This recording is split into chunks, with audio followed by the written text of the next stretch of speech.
Welcome back, guys, to Player Home and any fans out there of that classic Greek culture.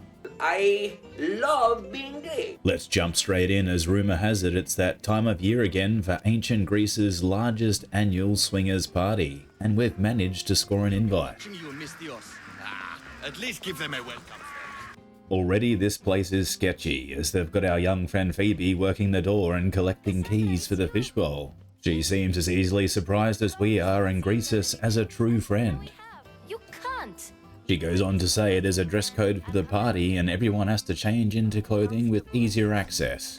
We head inside and the atmosphere is already off the chain, as we catch a few middle-aged mums attempting to two-step like common malakas. We then approach the head pimp as he explains the cost per person at the orgy, and goes on to say that couples are 25, dogs are 35, but if we really want to get adventurous, the old guys over there can go as high as 65, and the one with the gut specializes in something called bouncy castle rides, but that saddles will cost extra. At this point, we're introduced to the man of the hour himself, who offers us a buy one get one half price in the room out back, so we accept instantly and head round back to find out.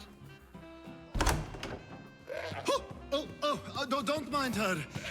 She likes to watch. We then interrupt a flat-out bestiality orgy, and he goes on to offer us a challenge, where someone lies on the floor while the other jumps off the bed full pin dive feet first into the other. But if we're up for the challenge, we'll need at least 15 litres of oil. Don't take too long. So we head out to find the oil and realise if we're really going to commit to this swingers party, we'll have to head out back and blaze up in the opium den. It's exactly like clubs today, equipped with black lights and everything. I guess the ancient Greeks were the OGs with those overdosing in the club bathroom vibes. Now let's grab the oil and head back for the challenge. You'll have to help me strip off these uncomfortable Athenian robes. If you like, we can feed them to the goat. There's another goat? Now this is my kind of party, complete with that delicious spit roasting and all. At this point, the headmistress arrives and it looks like we might be in with a chance, until we notice Socrates has perfected his creepy uncle at a barbecue stance. So the least we can do is let him shoot his shot. The next morning, we find Alcibiades at the temple. What are you doing outside of Athens? I've docked my ship in every port. I'm sure you have. He then goes on to tell us we have to pull off a quick sneaky and deliver a package to a soldier nearby. So let's sneak round the back, avoiding the guard, and see what this package delivery includes.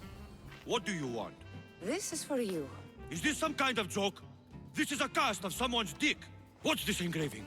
This is for your wife, Thalia, for when she starts to miss me. There's some classic Alcibiades for you. Always up to his political mind games by sending hand-delivered dicks to his side girls' husbands like, "Don't worry mate, your wife has already enjoyed me plenty, so now you can too." If only modern politics still had such great banter. Now let's run back to claim our prize. Why don't we let our bodies do the talking? Now with that complete, let's wait till nightfall, as there's been a bit of fallout from another of Alcibiades' sex slaves. Alcibiades, you look like you're having fun. I wished someone as beautiful as me were here, and you arrived. It then goes on to say this local cuck was caught hogtied, so we need to take him home before the staunch Christian Mothers Against Hog-Tying League finds out. Nice. But with the cuck delivered, we're suddenly ambushed.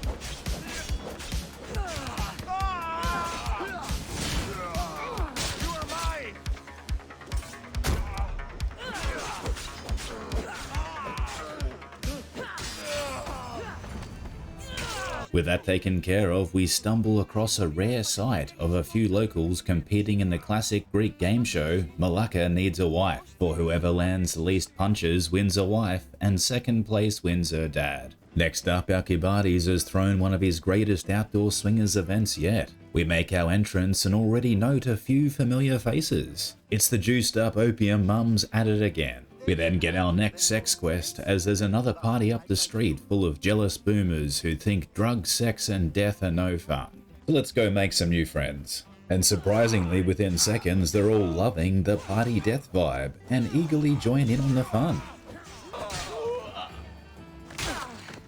Then for some reason they give us everything. Now we head back for the old one too. How about I show you how these Olisvos can make all the difference? Let's try it out. I knew you'd be open to it. Once again, our reward for questing is prostitution. But like all things in this town, word travels quick. As we begin to leave, a line has already formed, as word has spread far of the local spit roastings. The next day, it's an early start, and the last time we'll ever see our friend Alkibadi, so let's make the most of it. As we receive our last quest, it sounds like the old man is hitching the dog and getting married. I do still need a few things. Food for an offering, a ring, and some flowers. So it's a quick stroll nearby with a sneaky scout around before we ask these nice men for directions back to Athens.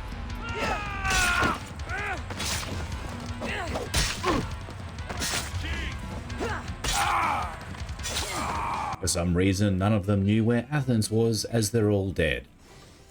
This is when we oversee two Spartan guys playing a game of Cuppy Cup, where you sit real close and compare small cups as an excuse to just kiss a bloke. We try to join in, but take them all out instead for not letting us play.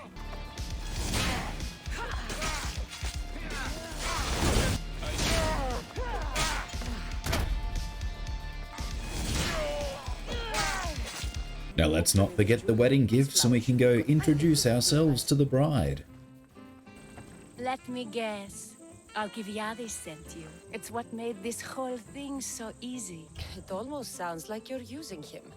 Thanks for helping with the wedding. It appears the master of sexual deceit has had the simp wool pulled over his eyes, so we head back to steer him straight. So, what did you think about Iris? She told me she's using you for her own gain. I can't wait to marry her. I'm glad you and I were able to work together, Cassandra. If you ever need anything, find someone else. We both know you'll gladly help me again. We'll see. Well, as the saying goes, you can take the simp out of the cuck, but you can't take the cuck out of the sex addict. Wise words, I'm sure. And with that, we're all done for this evening. Thanks for joining you, my friend, and I'll see me next time.